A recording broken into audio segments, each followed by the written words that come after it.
Grabe, ang dali lang mag-earn ng 6 digits dito sa freelancing. Browse-browse ka lang, type-type ka lang. Ito lang yung ginagawa, 6 digits ka na monthly. I am earning 6 digits as a social media manager. Browse-browse lang sa social media and voila!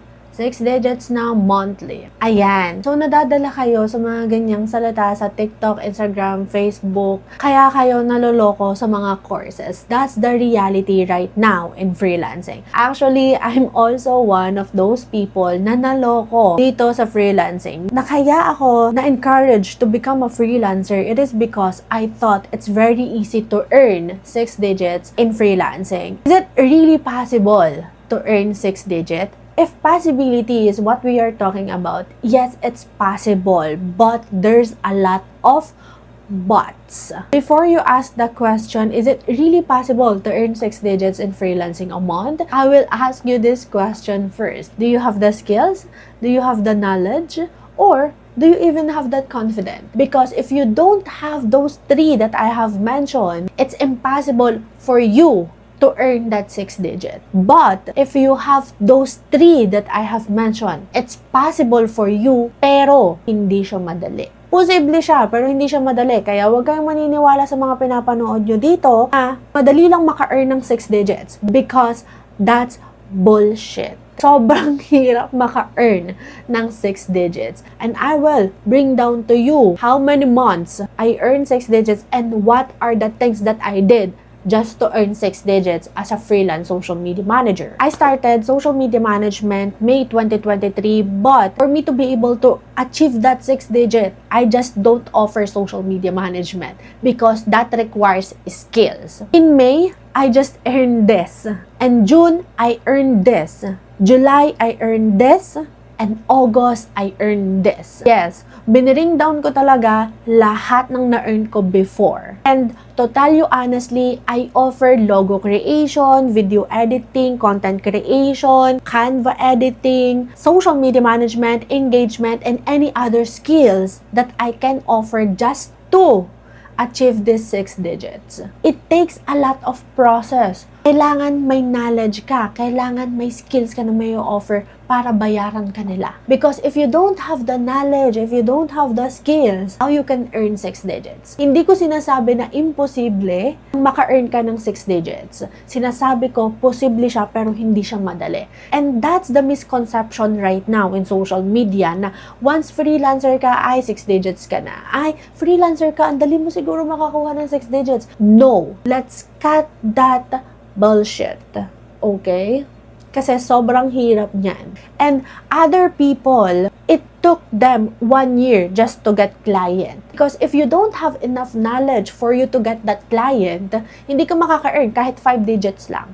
Yung iba, inaabot sila ng 1 taon basta makakuha lang sila ng kliyente. We can't guarantee that one client mo, makaka-earn ka na ng 6 digits. Kasi my first client, here in social media, I only earn 23,000 a month, and that's not 6 digits. That's why I am offering logo creation and any other skills for me to achieve that 6 digits. I already showed you the transparency on how I earn that 6 digits and what are the skills that I offer. And right now, I want you to do the self-reflection. You have the skills. What are those skills? Then, i-master mo yon and i-offer mo siya in freelancing. Because in freelancing, you can do your own process.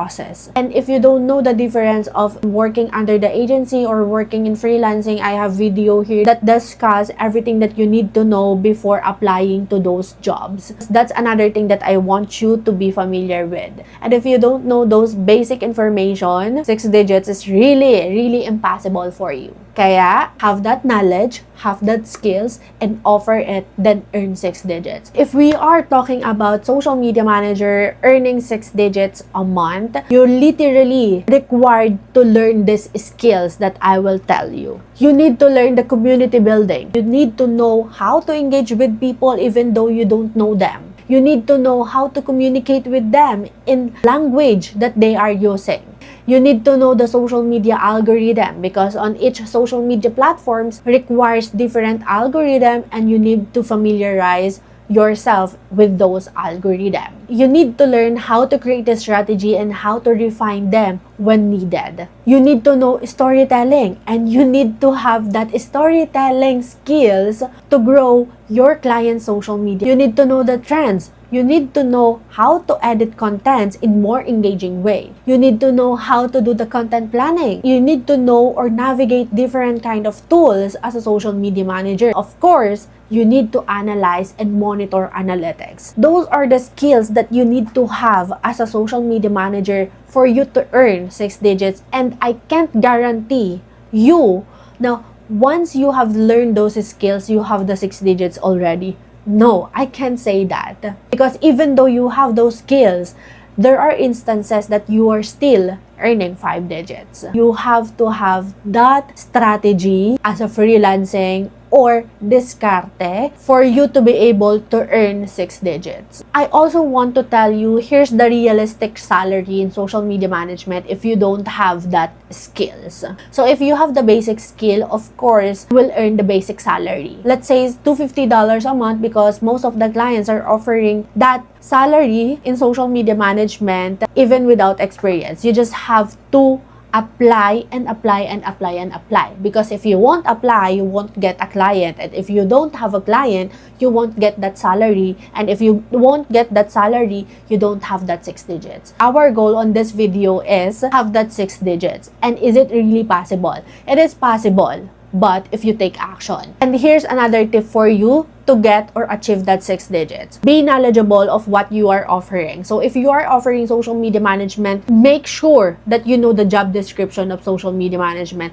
I have lots of videos here in YouTube that you can watch and make yourself familiarize what social media management is, what social media manager is doing. Feel free to watch those videos for you to have that knowledge and skills as well to earn that 6 digits. Second tip that I can give to you is upskill and learn new skills. So even though you have a client already, or let's say you have client, always upskill, learn new things, and offer it to another client or a specific client that you have. For example, I'm a social media manager. I can offer video editing, content creation, strategizing, or any other skills that I have. Let's say funnel designing. I can offer it to another client and specific client that I am handling right now. So that's additional earnings for us to achieve that 6 digits a month. And of course, learn how to sell yourself, because those skills are not enough if you don't know how to sell yourself. Selling yourself is vital part in freelancing. We are targeting international clients. Very important for us on how we can offer that service that we are offering to those international clients that needs our services. That's why you need to learn how to properly sell yourself. That's the 3 tips that I can give to you in earning 6 digits.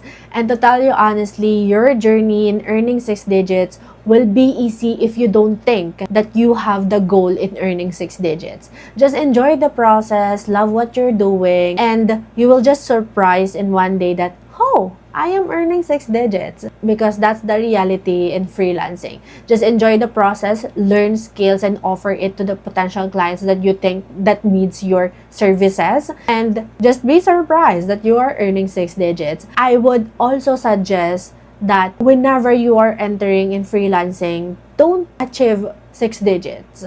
Just achieve to learn new things, because 6 digits will always follow if you have lots of skills that you can offer to your client. And if you have any questions about me or social media management, just comment below or connect with me on Instagram and TikTok, or feel free to watch other social media management videos on this playlist, and I will see you on my next video and see you on my TikTok and Instagram as well. Bye bye.